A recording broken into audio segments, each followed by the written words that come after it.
must raise to the power of a number. Okay, for example, if we have 10 raised to the power of 1, it means this one is the power of 10.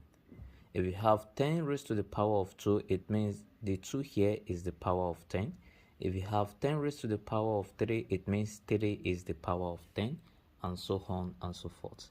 Okay, now the first question here says 5.93 times 10 raised to the power of 1. Okay, I'm going to use the simplest method, but all you have to do is to listen attentively. Okay, then here you have to consider the power. The power will determine the number of 0 you're going to add to the number you're multiplying. Okay, here you have 5.93 times 10 raised to the power of 1. It means you're going to add 1 0 to this number. And please, you have to bear it in mind, there's a factor you have to consider. It means if you're multiplying by 10, you're counting forward from the point. You count forward from the point if you're multiplying by 10, either 100,000, million, 10,000, okay? But if you're dividing by 10, 100,000, you're going to count backward.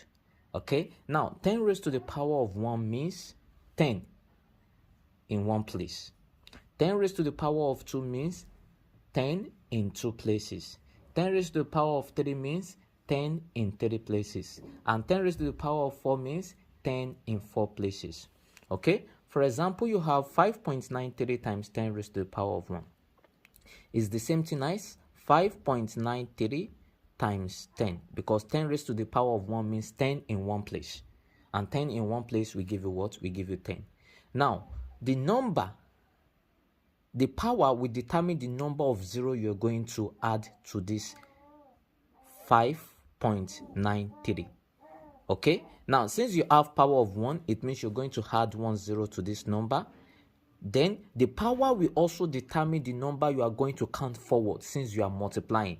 Okay, so you're just going to start from this point, then you count one number forward from this point, since you are multiplying. If you are multiplying, you count forward. If you're dividing, you count backward. Okay, since you have power of 1, it means you're going to start the counting from this point and count one number forward. Then you locate your point again. So it means you've already changed the position of this point from here to this place.